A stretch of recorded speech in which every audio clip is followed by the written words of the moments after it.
Pastor Geiser, boa noite.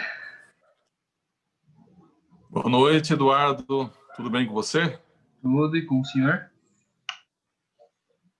Bem, estamos bem. Boa noite a todos os nossos irmãos que já chegaram, outros que estão chegando aqui no nosso culto de quarta-feira.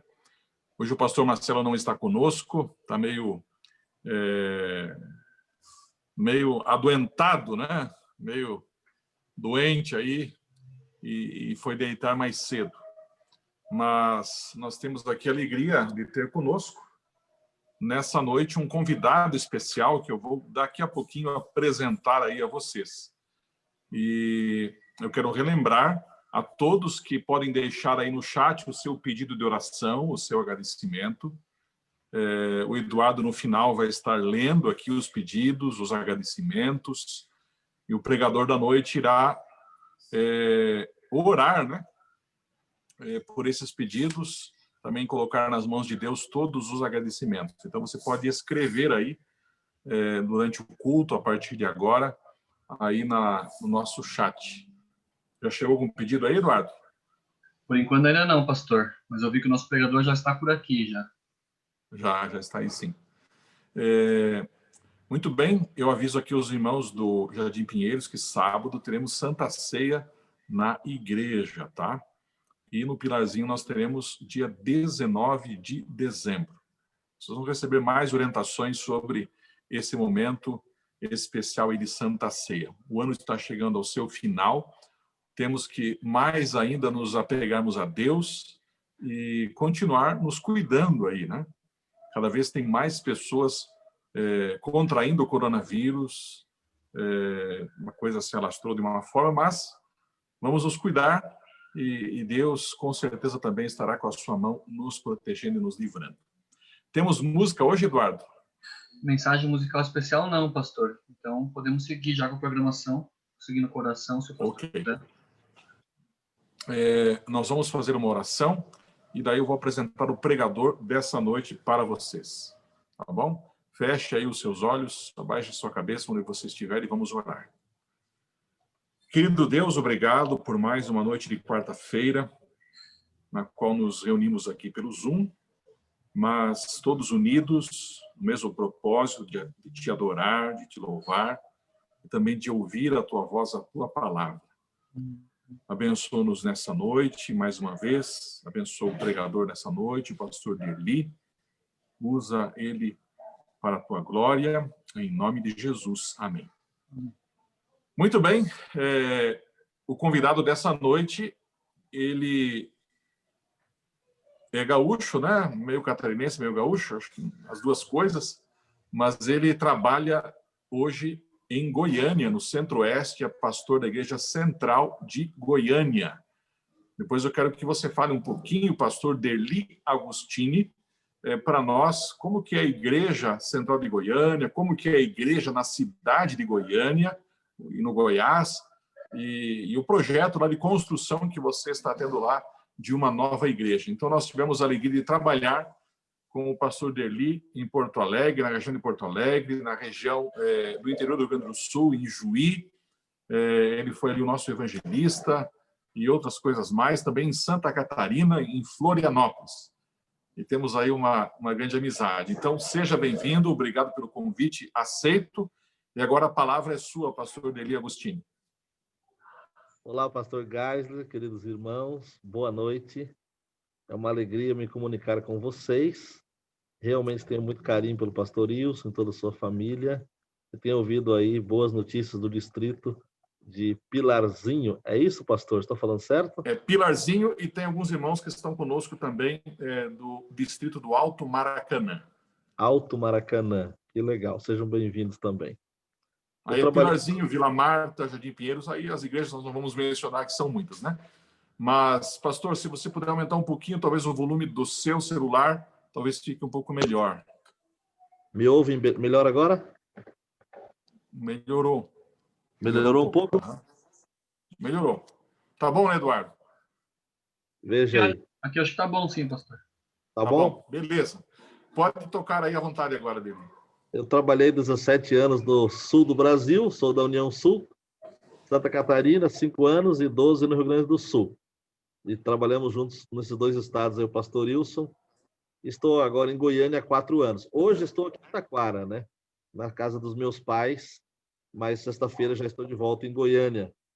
Goiânia é uma bela cidade, uma capital jovem, com mais de 1 milhão de habitantes, tem 80 e poucos anos, e o Centro-Oeste é uma região de ainda grandes oportunidades de desenvolvimento em diversas áreas. A nossa igreja... Pastor Derli, te interrompendo aqui, você falou que está em Taquara, para aqueles que não sabem, Taquara é onde fica lá o IACS, né, Rio Grande do Sul. Mas ainda em Goiânia, onde você trabalha, não é a terra dos cantores, aí, do Chitãozinho Chororó, Leonardo, como é que é? Aqueles camaradas lá. Todos esses cantores não são daí, Maíra e Maiara e mais uns outros aí. E como que é o adventismo aí no meio dessa música sertaneja doida aí que tem em Goiás? É assim, existe a tradição do local, mas existe também a fé, né, das pessoas. O mundo evangélico é muito forte. Tem realmente o mundo sertanejo ali, da música, que é muito assim, forte realmente, ali um berço, né? Mas é como dizer que no Rio Grande do Sul só tem gaúcho e bombacho, o que não é verdade. A igreja também é forte, então é um pouco disso, né? Tem o povo da O povo igreja, aceita bem o evangelho? muitos evangélicos, a Assembleia de Deus é muito forte, é um povo muito fácil de aceitar o evangelho. Tem uma associação, está se preparando para daqui a uns 4 anos ter a segunda. O estado tem uns 7 para 8 milhões de habitantes e 70% da economia é a produção de grãos e também frutas e especialmente proteína animal, gado, né? Mas também tem grandes centros de compra, de vendas, que atende o Brasil inteiro, na região da 44. E eu atendo 2 igrejas, estou plantando uma terceira. A Igreja Central tem 1.200 membros, e o Setor Sul, que é a minha segunda comunidade, tem 370. Dá 1 quilômetro uma da outra. Agora, na pandemia, estamos retornando aos poucos, né? Lá em Goiânia, ainda pode ter 50% das pessoas no culto e também liberou a semana passada para os idosos retornarem. Mas ainda está bem longe do que já foi na parte da frequência. Aí as redes sociais estão completando bastante, temos desenvolvido bastante esse aspecto para poder compensar aqueles que não podem vir por questões de restrição. E estamos realmente construindo lá uma grande igreja, 8.000 metros quadrados, é uma igreja, um centro de influência, uma escola de música, escola de línguas, uma igreja com pretensão de ser custo zero, ou seja, que a operação dela será custeada por ela mesma com rendas que ela vai produzir do teto solar, poço artesiano, estacionamento e algumas partes da igreja que vão ser compartilhadas durante a semana para gerar renda, para que toda a oferta se torne missão. É uma igreja para 2.000 membros, praticamente, com uma torre ao lado de 6 andares. Nós já estamos agora no ponto do telhado, já começamos a obra há 2 anos, foi investido aí 5 milhões no prédio até agora e na compra do terreno 6. Vai gastar mais uns 6 ou 7 para terminar. Estamos nesse desafio. E também o Setor Sul é uma igreja bonita, pronto, o pastor Wilson conhece. Pastor Derli, Oi. desculpa aí, mas a igreja central que está sendo construída, ela fica assim num canto da cidade? Qual é a localização dela na cidade de Goiânia, que é uma cidade muito bonita, que eu conheço lá? A cidade de Goiânia é uma capital ali com a grande Goiânia, 2 milhões e pouco de habitantes, a cidade 1 milhão e pouco. A nossa igreja está sendo construída a 900 metros do Palácio do Governador, bem na Avenida Goiás, que é a principal avenida do estado, esquina com a Avenida Paranaíba, um terreno maravilhoso. A igreja bem na esquina, depois eu posso mandar algumas fotos para o pastor compartilhar aí do projeto da igreja quando ficar pronto, né? Que vai ficar pronto. Segundo o pessoal da divisão sul-americana, é a maior igreja adventista em construção no mundo hoje. Tem 2 andares e subsolos que já estão prontos, a nave que fica bem na esquina, 34 metros de largura por 40 de comprimento. E uma torre ao lado com 6 andares, cada andar 500 metros aproximadamente. É 14,50 por 40 de comprimento. Tem alguns momentos que tem recuos, mas esse, a grosso modo, seria isso. Ela é um pouco menor, será um pouco menor em capacidade do que a central de Curitiba, quando ficar pronta, mas maior em quantidade de metragem, considerando que ela tem 3.300 metros de estacionamentos subterrâneos, que já estão prontos, 2 andares. É uma grande obra e um grande desafio para a pregação do evangelho nessa cidade. A outra igreja, o Setor Sul, fica a 200 metros do Palácio do Governador, numa outra avenida chamada 84. E estamos plantando uma terceira igreja que fica exatamente onde acontece o Vila Mix, a 200 metros, 300 do Vila Mix, ao redor do Shopping e Parque Flamboyant. Já compramos o terreno e vamos começar a construir agora uma igreja para 400 membros, muito moderna, de frente para o parque. Goiânia não tem mar, então tem muitos parques e muita vida social, assim. É uma região quente e lá estamos plantando uma igreja que tem por volta de 60 membros agora, muitos médicos, promotores, são pessoas que são oriundas da Central e do Setor Sul, que estão se reunindo para essa nova. Então é isso. Muito bem, parabéns, que Deus abençoe aí a construção da igreja, e o povo também é bem missionário, né, pastor? Nessa pandemia parece que você não conseguiu batizar muitas pessoas aí. Como é que foi o negócio dos batismos aí da igreja? Eu estou lá há 4 anos. Temos batizado uma média de 80 pessoas por ano na Central e Setor Sul. Uma média de 30 no Setor Sul, 50 na Central. Este ano, a gente teve um período de culto restrito, um período sem culto presencial, só transmitido, e um período de culto, daí agora com retorno. Primeiro 30%, agora 50%, estamos com um pouco mais de 50% da frequência. Teve um período de culto restritivo, que em 9 sábados nós batizamos todos os sábados, só vinham os batizandos ali, né? Temos um sistema lá muito bom de estudos da Bíblia, onde a pessoa recebe um link, é diferente do Novo Tempo, é um sistema local, recebe um link que ela escolhe ali entre 10, 12 tipos de estudos, e o membro compartilha esse estudo diário. Então, a pessoa escolhe assim, eu quero receber uma lição por dia, uma por semana, ou 2 por semana. Então, 1 hora antes do prazo que a pessoa escolheu, vamos imaginar, o Wilson vai mandar uma lição para a Ana, e a Ana escolheu receber a lição às 19 horas. Então, às 18 horas, ele recebe no celular dele um aviso. Daqui 1 hora tem um estudo da Ana, aí ele envia a lição. Ao a Ana preencher, ele recebe um relatório para eles conversarem virtualmente. Então, com isso, a gente tem muita gente estudando a Bíblia, além dos alunos que vêm pela Novo Tempo, porque estamos no centro da capital. Então, temos uma boa equipe, com pastores assistentes e professores de Bíblia, voluntários e um coordenador assalariado, para atender toda essa demanda. E sábado passado nós batizamos 32 pessoas no batismo do ancião, e no total até agora chegamos a 99, mas já temos uma boa turma aí para dezembro. Acho que vamos chegar a uns 110, 120. Amém. Não é muito, mas é um pequeno começo, né? Amém. Pastor Deli, então a palavra é sua. Já temos aí, eu olhei aqui, 37 pessoas conectadas, e que Deus abençoe aí no estudo dessa noite. Quero compartilhar com vocês o Salmo número 17. Se você pegar aí a sua Bíblia, seu aplicativo e abrir, este é um salmo de 15 versículos. É um poema, uma música, composição de Davi. E eu quero fazer uma breve oração, ler o texto e depois analisar alguns aspectos com você. Salmo 17. Feche os seus olhos. Pai querido, nesta noite de quarta-feira, gostaríamos muito de estarmos em nossas igrejas presencialmente, mas o Senhor nos deu esta ferramenta de reunião, de culto. Te agradeço por isto, te agradeço pela oportunidade de me reunir com o pastor Wilson e seus membros, seus amigos, para adorarmos ao Senhor. E peço que o Senhor nos conduza no estudo agora da tua palavra, em nome de Jesus. Amém. Vamos ao texto do Salmo 17, que diz assim: Ouve, Senhor, a minha justa queixa, atenta para o meu clamor, dá ouvidos à minha oração, que não vem de lábios falsos. Venha de ti a sentença em meu favor.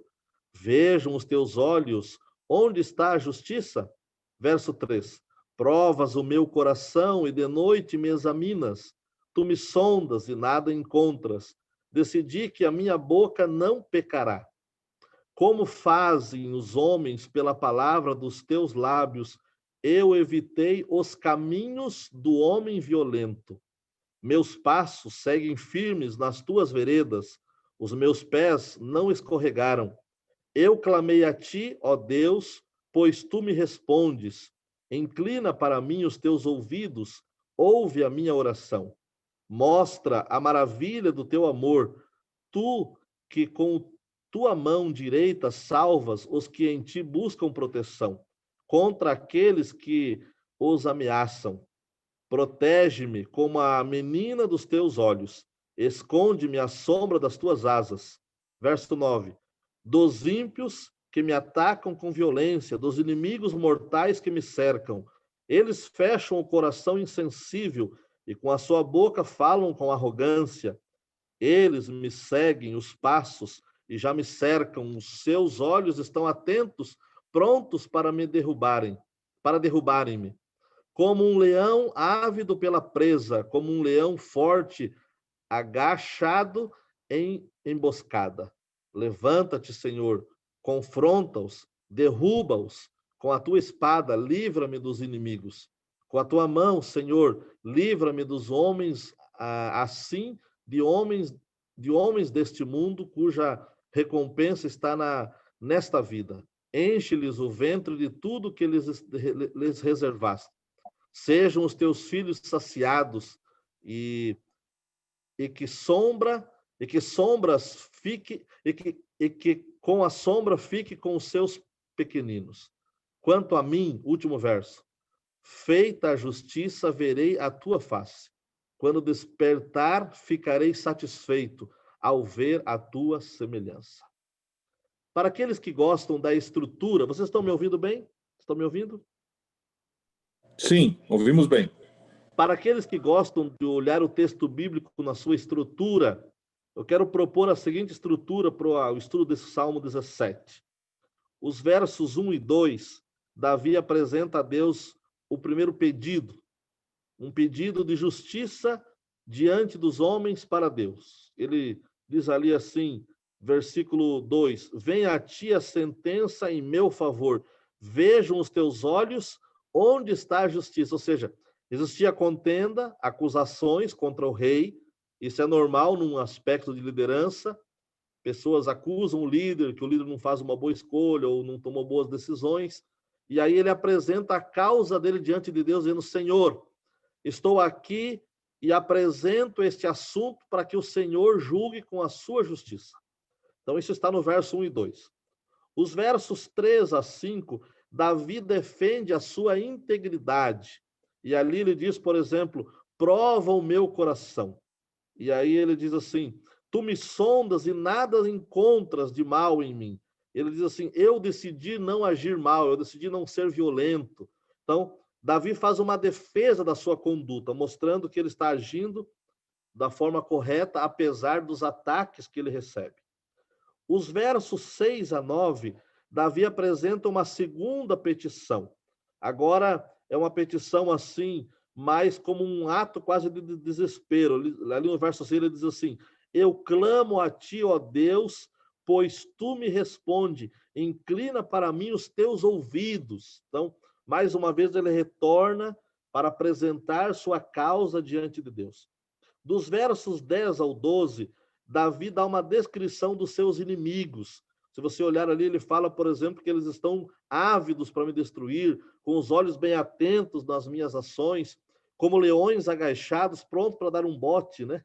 Então ele dá uma descrição de que ele estava enfrentando muita pressão de gente que queria destruir ele como homem, como líder e como rei, como sacerdote diante de Deus daquele povo, como líder espiritual, líder da nação.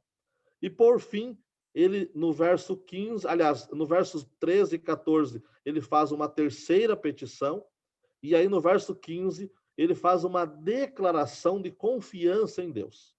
Ok, até aqui apenas uma estrutura, não estou analisando o texto, apenas mostrando para você em linhas gerais. Eu quero começar com uma história. Quem me conhece sabe que eu gosto de contar histórias. E esta é a história de Charles Hodge. Ele era um professor no seminário Princeton, nos Estados Unidos. Ele nasceu em 1797 e viveu até 1878. Quando este homem tinha 35 anos de idade, ele sofreu um acidente doméstico e fraturou a coxa da perna direita. E sabe que isso aconteceu em 1833. Naquela época, os recursos médicos eram muito precários. E por 2 anos, ele sofreu muitas dores, até que sua coxa e seu osso cicatrizasse. E a história diz que nesses 2 anos, então, ele ficou deitado numa cama em casa, com muitas dores, dia e noite, e às vezes ele passava algumas horas do dia deitado de bruço num velho sofá que ele tinha na sala. E ele, nesses anos de muita dor e sofrimento, 2 anos, sabe que conviver com dor é muito complexo. Ele não parou o seu ofício de professor. Como ele não podia ir ao seminário, ele então recebia os alunos em sua casa, que sentavam ao redor da cama ou ao redor daquele velho sofá, onde ele estava de bruços, e ali ele dava suas aulas. Nesse período, ele escreveu um comentário inteiro sobre o livro de Romanos, que até hoje é muito respeitado. E nesse período, ele escreveu vários artigos e formou vários alunos. Então, veja que o sofrimento, apesar de ser intenso, não abateu este grande homem. E este salmo de Davi é um pouco parecido com a história desse personagem que eu acabei de descrever para você, o Charles Rhodes, um professor de teologia. Este momento da vida de Davi é um momento de muitas pressões. E eu gostaria de fazer uma rápida análise desse texto, me baseando em 3 aspectos, 3 partes. A primeira delas, dos versículos 1 ao versículo 5, aonde aqui Davi ora a Deus. Ele faz um pedido e faz uma análise, e ele ora a Deus, pedindo justiça da parte de Deus para ele, como homem. Não porque ele era perfeito, mas ele aqui faz como Paulo, em 1 Tessalonicenses 5,17, que nos aconselha a orarmos sem cessar. Isso significa que a gente precisa ter uma vida de comunhão. Não é aquela comunhão de alguém que só fica ajoelhado, porque isso não é possível, mas alguém que está sintonizado com a vontade de Deus e todos os seus atos não estão desconectados da vontade de Deus. Porque no mundo de hoje, a gente estabelece a nossa vida como gavetas, né? A gaveta minha como líder da igreja, minha gaveta como crente, minha gaveta como marido, como pai, como empresário. E nesses processos a gente se confunde muitas vezes com a nossa postura, que não é a mesma em todos os lugares. Então, Davi, ele aqui apresenta a sua causa a Deus, apesar dos homens que lhe atacam. E sabe, queridos irmãos, nós temos muitos medos. Agora, por exemplo, o medo do Covid está em todo mundo. Mas os nossos maiores medos são os medos dos homens. Nossos maiores medos são os medos daquilo que as pessoas podem fazer contra nós. Fazer, falar, proceder. Pode perceber que nossas maiores fontes de sofrimento são aquilo que os outros fazem, aquilo que eles falam, a forma como eles se comportam a nosso respeito, aquilo que eles pensam sobre nós, como eles nos enxergam, né? Essa se tornou um problema de conduta social, né? Virou bulimia, ansiedade, raiva, timidez, depressão, angústia. Tudo isso é por aquilo que os outros fazem, né? A imagem é o grande negócio do momento. Sabe que isso não é de hoje. Isso começou lá no Jardim do Éden, né? Quando Eva viu que a árvore era atraente, o fruto parecia gostoso, ela tomou e o comeu. Por quê? Porque ela queria se associar àquilo que era gostoso e parecia ser saboroso.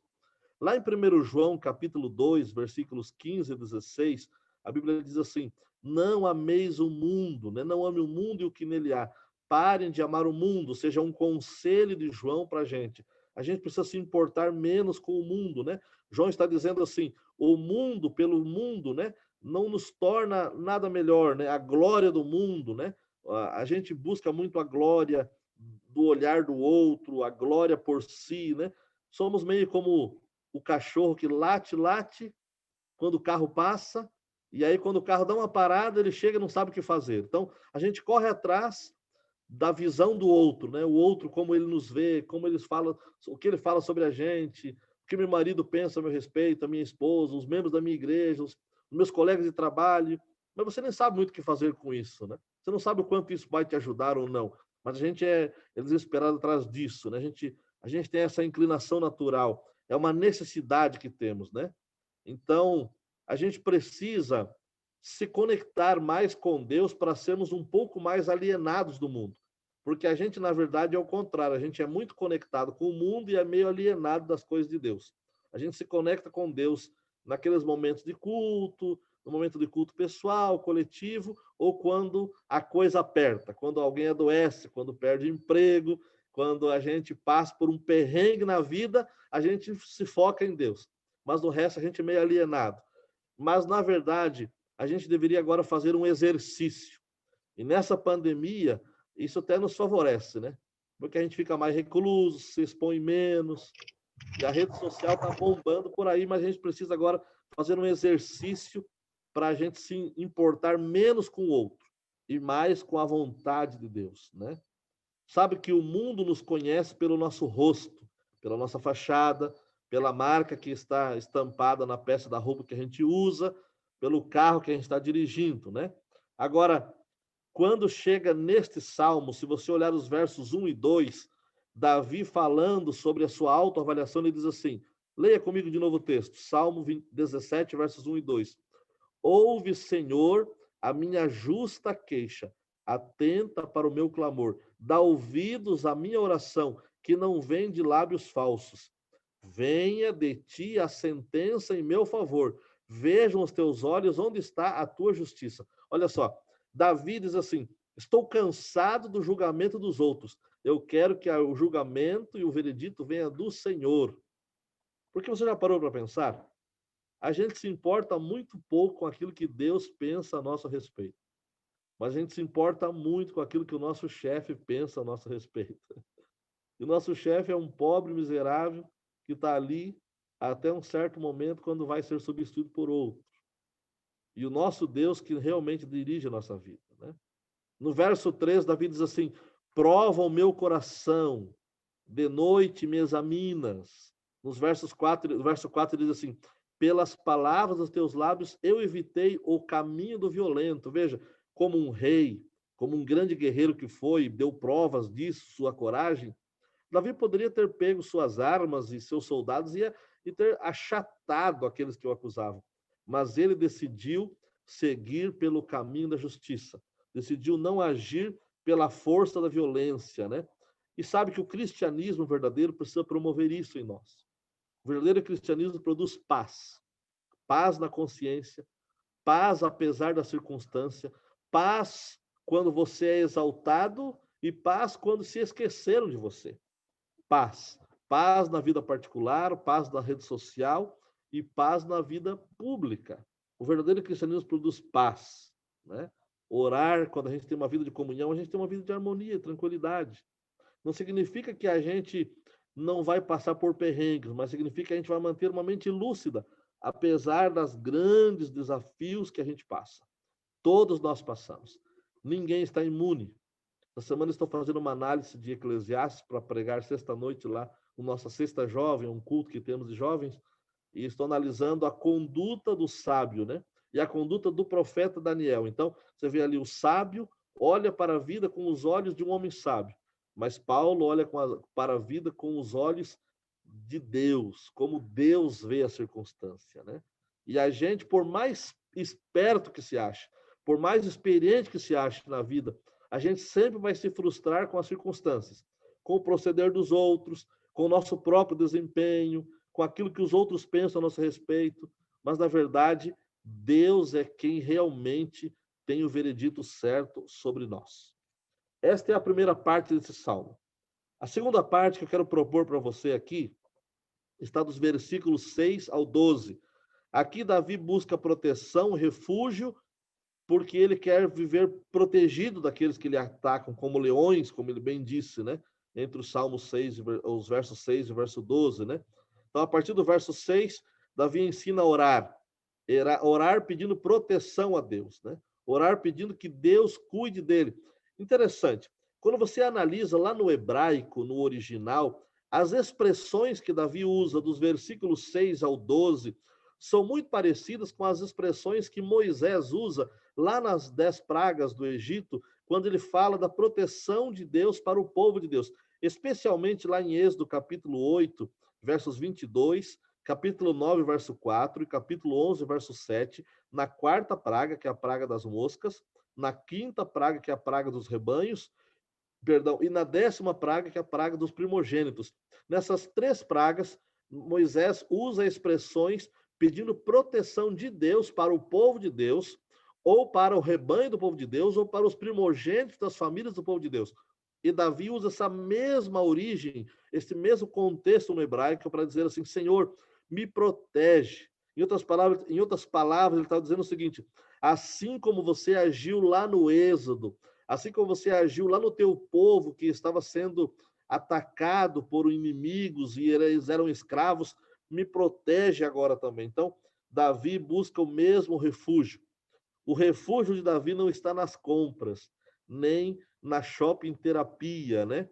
Davi não busca seu refúgio na vingança. Davi não busca seu refúgio no trabalho ou numa viagem internacional. O refúgio de Davi está em Deus. Pastor, você vai me perguntar, o que incomodava tanto Davi? 2 contextos. Se você quiser olhar depois na sua Bíblia, o contexto do Salmo 17 está alinhado com o texto de 1 Samuel, capítulo 25. Aliás, se você quiser conhecer a história de Davi, você precisa estudar 1º e 2º Samuel, 1º e 2º Crônicas, especialmente esses textos. Reis também. Mas se você quiser conhecer os sentimentos de Davi, o coração de Davi, precisa estudar os Salmos, porque lá está a história dele. Nos Salmos estão os seus sentimentos, aquilo que o movia. E este texto do Salmo 17 está intimamente ligado a 1 Samuel capítulo 25, quando naquele momento, o tolo Nabal afronta Davi, humilha Davi e decide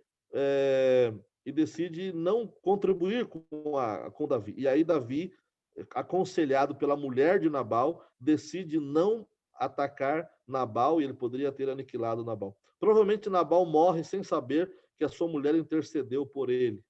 Nesse contexto também, Saul queria muito destruir Davi. Davi estava à margem da nação e ele sabia que Deus lhe daria aquela nação para liderar, mas não havia chegado o tempo ainda. Então, no seu coração havia um sentimento. Será que vai acontecer?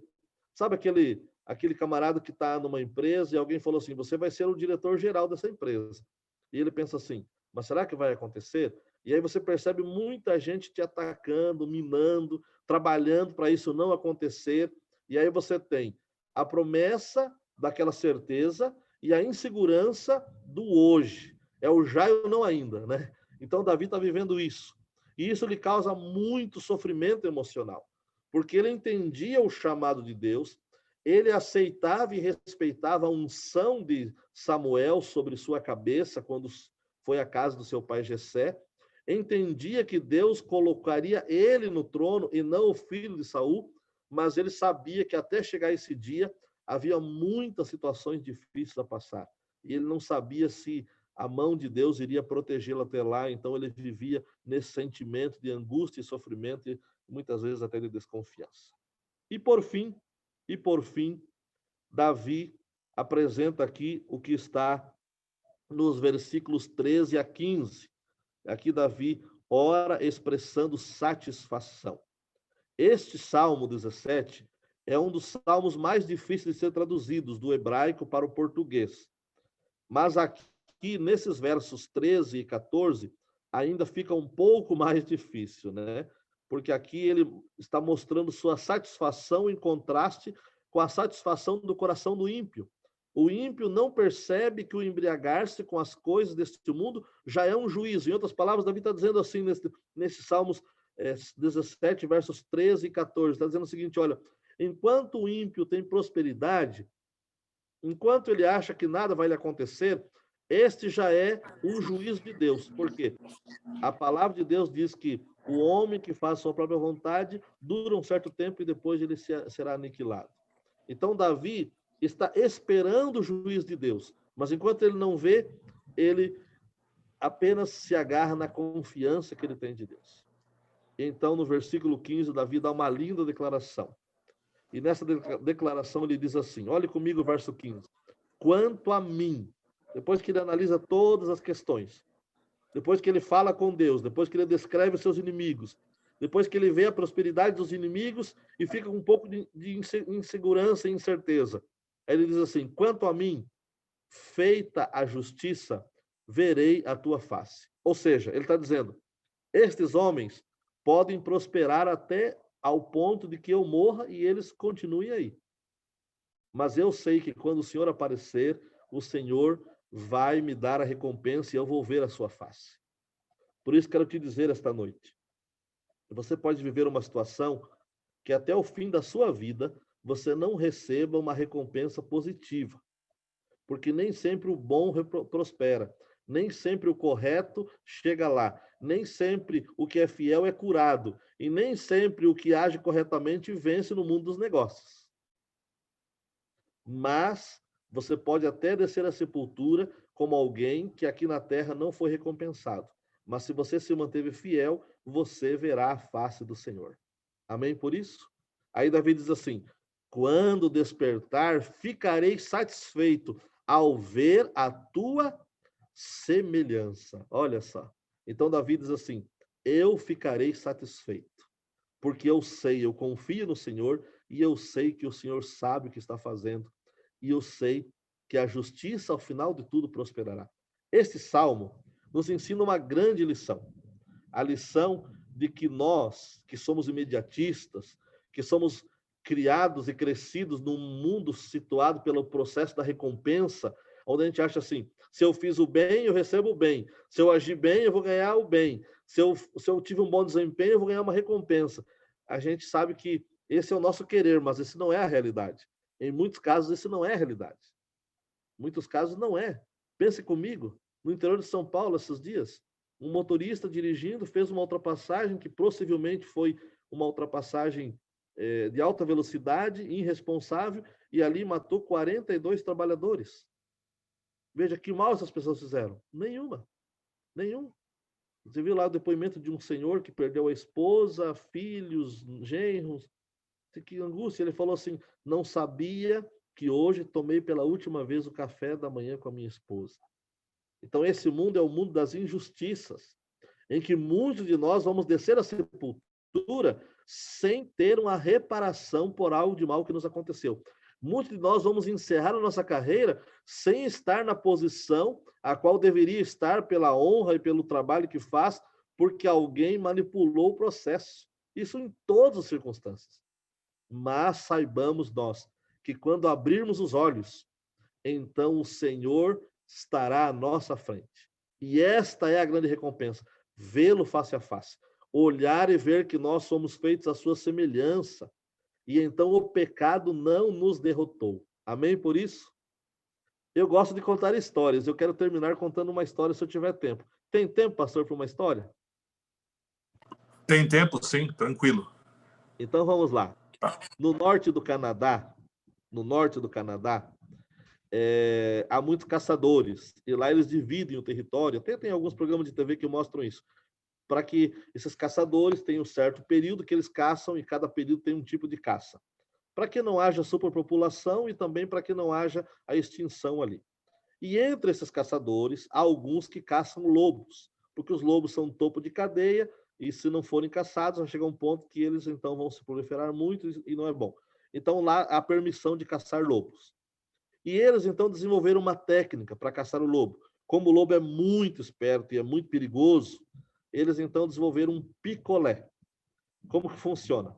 Então o caçador vai próximo a uma trilha do lobo, encontra ali um lugar apropriado e ele então, primeiro esse caçador mata um animal, uma galinha, qualquer coisa, pega o sangue desse animal e faz um picolé na geladeira. E lá é muito frio, é fácil de fazer isso, né?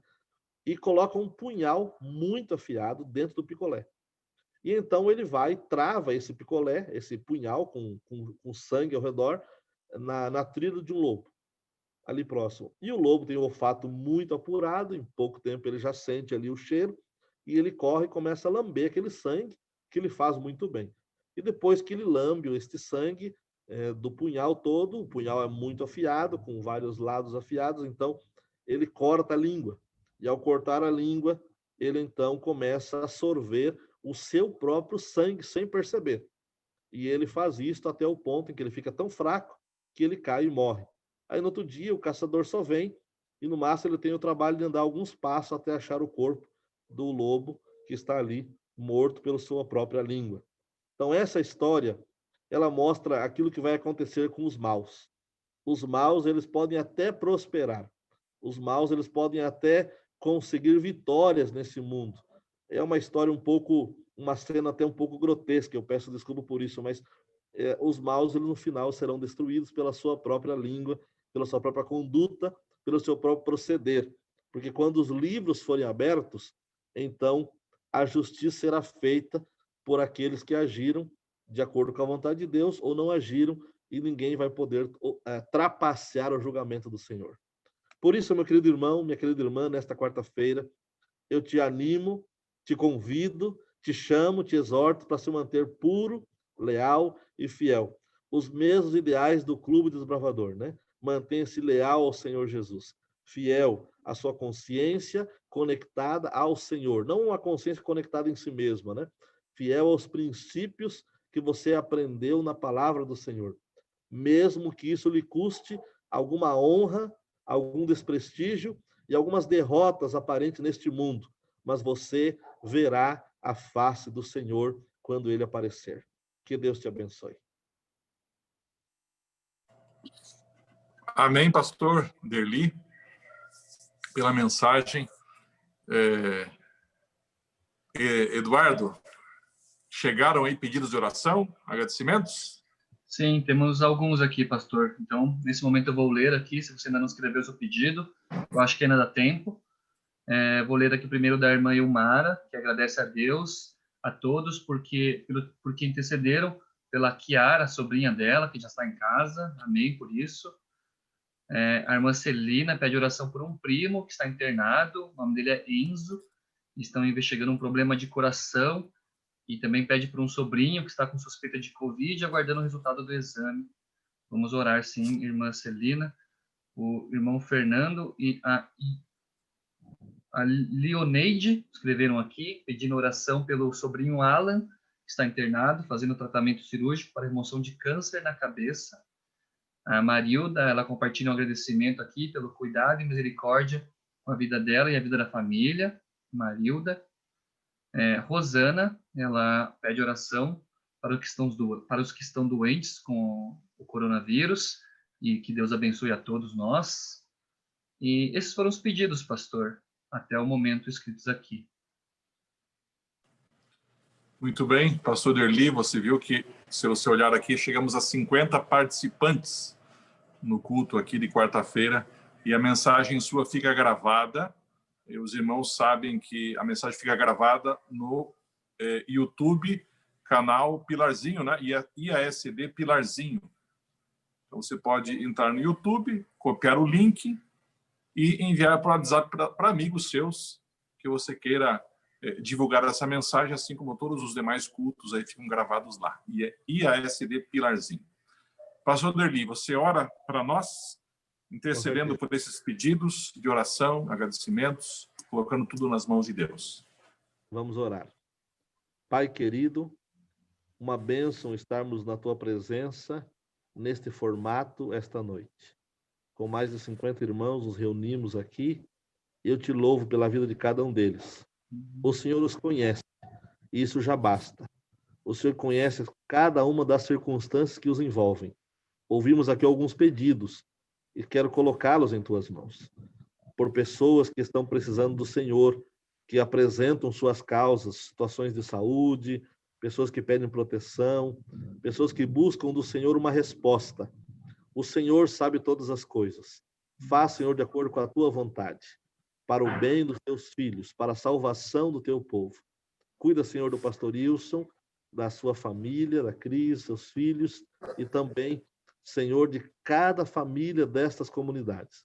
Eu te peço isto e peço que o Senhor não permita que o mal e que o pecado nos destrua, mas sim que tenhamos vitórias, confiando em Cristo Jesus, que é o nosso garantidor da vitória. Em teu nome, amém, Senhor. Amém. Amém. Boa noite, pastor Derli Agostini. Muito obrigado pela mensagem. Boa noite a todos os irmãos. Que Deus abençoe a todos vocês. Amém. Boa noite, pastor Wilson. Boa noite, queridos irmãos. Boa noite. Boa noite, obrigada. Boa noite, uma ótima semana para vocês, irmão. Boa noite a todos. Boa noite. Boa noite. Boa noite. Oi, Sandra. Oi, Nailda, tudo bom? Tudo bom, você? Que bom, estou feliz de ver que você está bem também. Estão todos bem aí, né? Que bom. Tudo bem, graças a Deus. A gente fica feliz, né? Que bom. Estamos bem de saúde. É importante.